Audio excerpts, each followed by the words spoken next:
Money Show. Personal Finance with Warren Ingram. Personal Finance brought to you by Discovery Bank, the future of banking now. Warren Ingram. Tell us about what we need to know about giving money to children. I mean, having small children, I'm surprised that anybody's got any money left by the time they peg to give their children, because they quite they seem to absorb money like Pampers absorb damp spots. Having children in the first place is quite an expensive process, and then the little blighters expect to inherit something one day. I don't know who you're talking about here, but clearly there must be some people who want to, at least one day, leave something to their kids. I think it's every parent's dream to be able to give their kids, a start in life as young adults if they can afford it. And so it is a conversation that comes up quite a lot. And you're right, it usually comes up when parents have conceived, but before the babies are born. And then the conversations go very quiet for quite a long time. And then, somewhere towards the latter part of parents' lives, the conversation comes up again. And I think it's an important thing to consider. We often focus as people on our financial planning for ourselves. We focus on the immediate problems that face us, and we don't really think too far ahead. And especially around the education of our children about money. And so my first point here is, if you're going to leave money to your children, you really do have to plan far ahead. And it starts with actually starting to talk to them about money from a very young age. It's a weird thing, that parents often don't talk about money at all to their children. And so, the worst thing I think that could happen is that we don't prepare our children financially just for their own lives. Even if we're not leaving them money, we need to have conversations with them and teach them about the way money works. I often hear people saying, I wish I'd known about this, or I wish the school had taught me this.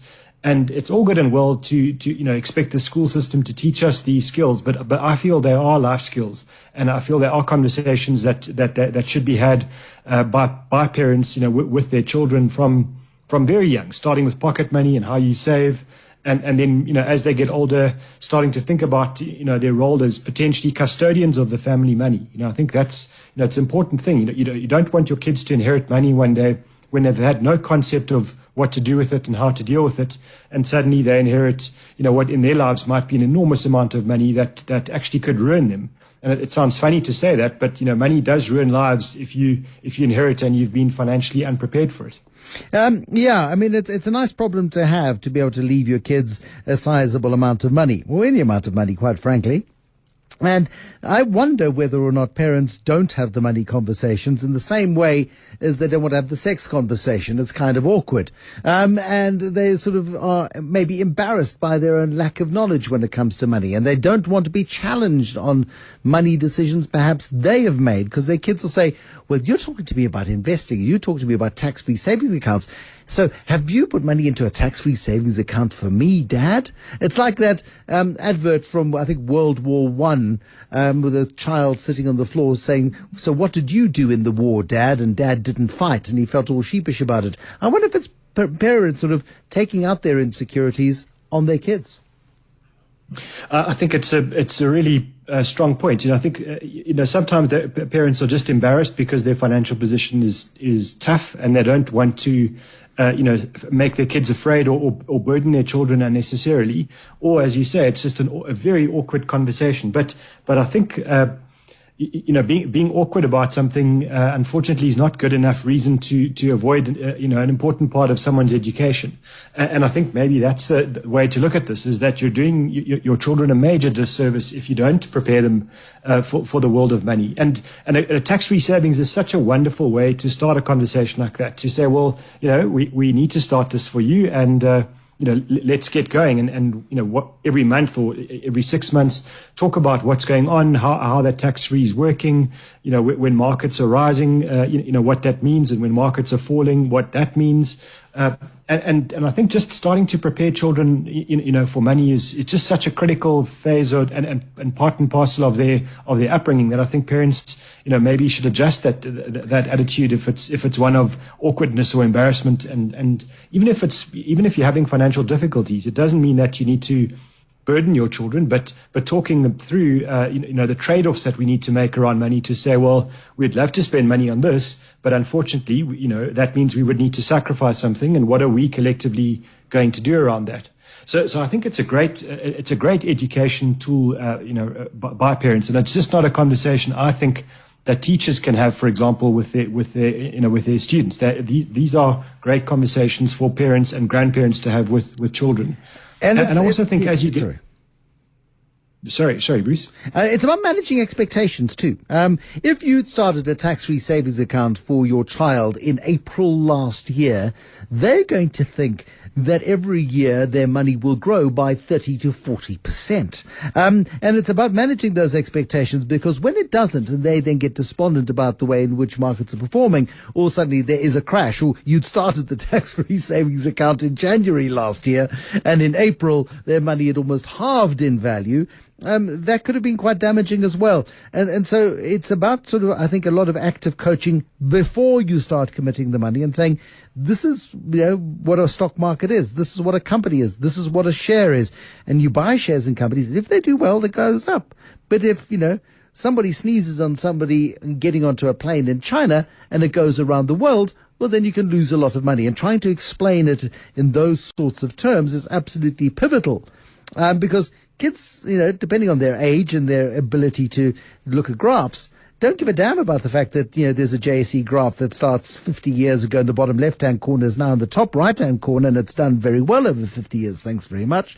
They want the here and now. They want to see a statement with their name on it and a number in the bottom right-hand corner that's going up all the time. Absolutely, and I think you can make these investments more real for children as well. Where rather than just, for example, talking about the JSE index or the world index, you could say, well, you play you play computer games, and your computer game manufacturer happens to be part of this index, and you buy your clothes here, and that happens to be part of this index. Or if you want, you can actually buy those shares for your kids in an account of theirs that you help them select. Obviously, you've got to put the training wheels on. Don't let them just go and choose the things they want. They might, who knows, they might do better than the average stockbroker or fund manager. But or they not, might do a lot worse. Or not. I mean, things, I don't know what's worse, them losing a whole lot of money from being careless and not paying attention, or just through ignorance, or actually succeeding in the first month and thinking they're geniuses, because that could be worse, actually. I think overconfidence with money is a flaw that hits many of us, especially when we're young and we've just started to get our financial education and we think we know everything very quickly, and that's where Mr. Market comes in and teaches us some great lessons. Yeah. And I think maybe just to talk to adults, adult children as well. This is another thing I find happens a lot. You talk to the parents who maybe are in their mid to late 60s, and they say, we've got a family home or a holiday house that should never be sold. All our children will want to visit this with their children for years and decades ahead. And then those parents pass away, having faithfully looked after that holiday house for decades, and the adult children promptly sell it because they didn't ever want to go back there. They were just doing it to humor their parents. And conversations like that, I think, are also critical when you're talking about inheritances. Don't make assumptions as the parents about what your children would want. It's a tough and a hard conversation to have, but it's worth chatting to them and saying to them, very practically, if we have a family property, who's going to look after it? And someone needs to start looking after that now, because, you need to know what's going on. We can't be around forever. And that's a whole different conversation. But it's amazing how a few key conversations can prevent an enormous amount of pain and anguish later in life. And just conversations that just don't seem to be had. A lot of families are uncomfortable with their children knowing their financial position at any stage in their life. At what point do children need to be going to the meeting with a financial advisor? I think somewhere through the end of high school and the beginning of their working lives or through their university lives, I think is ideal. And just starting, because that financial education for the children, takes on a different level. Then they start to understand what a relationship between, an adult and a financial advisor looks like, and, maybe a good or a bad one.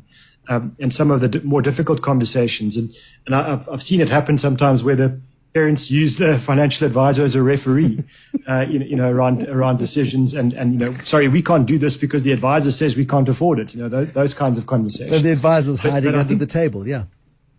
Yeah. Going, I never said that, but those are the conversations to have. And I think especially, when your children start to think about their own children, they need to be fully prepared by then. Warren Ingram from Galileo Capital. He is educating us about how we need to educate kids about money. Got a great question for you this evening, Warren. And George has got a wonderful problem. It's a terrifying problem. George's daughter has been accepted to study abroad. He doesn't have any capital offshore and he needs to get some money out of South Africa to help her fund her expenses. What must he do? We'll pick up on that question in a moment. The Money Show. Personal Finance with Warren Ingram. So, Warren, how does George deal with his wonderful problem? He must be incredibly proud of his daughter. She's got a place to study internationally, but George doesn't have any money outside the country. What does he need to do to help support her for, 2 years, 3 years? I don't know what. And we don't know the amounts, and we don't know where, and we don't know what, but some broad brushstrokes. So I just did a little Googling research to see what the sort of costs, both university fees and then the cost of living, over and above the university fees. And you're probably looking at an expense of around about 1 to 1.5 million rand a year at the moment at the current exchange rates. And so, I think the thing to understand about this is, if daughter's been accepted now, that means, you've got, you're probably starting, or she's probably starting in August, and so your expenses are unknown. It's not as if, you can say to the university, look, the rand's just taken a bit of a pounding. Would you hang on a few months? I'm just going to wait for the rand to strengthen before I start to send you the money. They're just going to laugh at you. So you need to know that your costs are fixed. Let's just use the US as an example to make things simple. If the rand is trading at sort of 14 rand 50 to the dollar, I would consider that in the current economic climate, that's a decent exchange rate.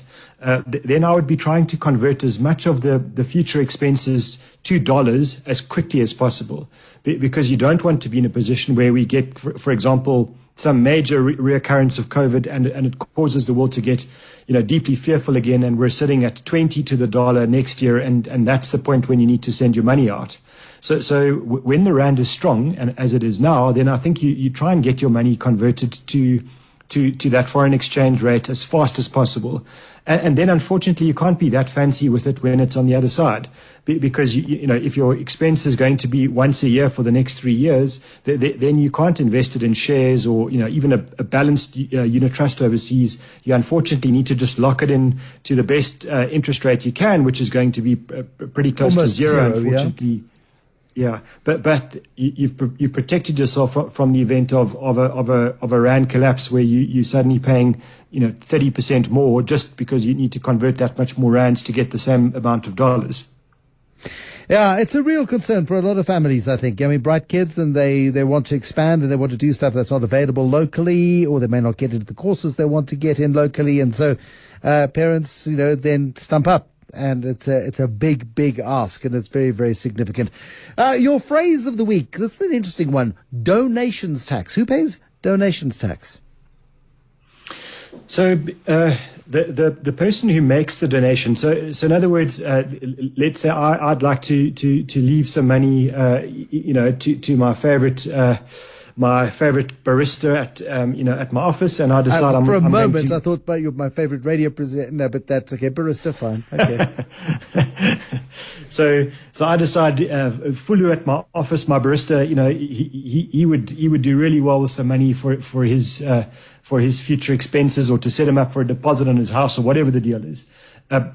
So I could do that. There's nothing in the law that stops me giving money to anybody. But what I need to know is that if I give anybody money who's not my immediate family that I'm looking after, in other words, I'm not paying their normal cost of living, the moment I give them more than 100,000 rand in a year, I'm going to pay tax on that. And it works out that, let's say I gave away 500,000 rand. I would be paying tax of 20% on the amount over 100,000 rand. So that 400,000, to make up the 500,000, I effectively would be paying away nearly 100,000 rand of that in tax. So the person who receives the money won't be paying it, but the person who's giving it away, they will pay donations tax. And that tax of 20% will be what most people would pay if they were going to give away money. But if you're extremely wealthy and you give away more than 30 million rand, then you're going to be giving away 25% of that donation value as tax to SARS. So my comment here is, if we think through the topics we've spoken about, if you're going to give away money, for example, to adult children, etc., then make sure that, when you're no longer looking after them financially, maybe start giving them money in your lifetime. Start giving away, your up to 100,000 rand per year to people that you care about, rather than giving it all away in one batch, or, possibly once you've passed away. There is a way to do that and to reduce the amount of tax that you pay completely legally, by giving away up to 100,000 rand a year. All right, what happens if you win the lottery and you've got a vast amount of money, and you think to yourself, well, one day I'm going to pay inheritance tax on I'm going to pay estate duty on this money. I've got kids who are 12 and 13. Give them I don't know, give them 10 million rand each now, and because they're dependent on me, there's no tax on that, or is there? I think that would be a tricky one, because the law says it must be for their maintenance. And they're very expensive, Your Honour. Okay, but I get the picture. Yep. So the kind of 100,000 rand ballpark rule is kind of across the ages, right?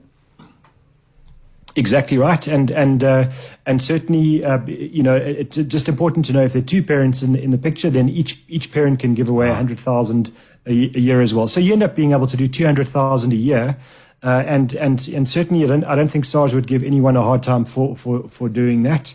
But maybe if your maintenance cost was partly their tax-free savings or something, you might be able to wangle it. I don't think so. I think SARS are quite sharp on these things. Thank you, Warren Ingram. Warren Ingram is an executive director and personal financial advisor at Galileo Capital.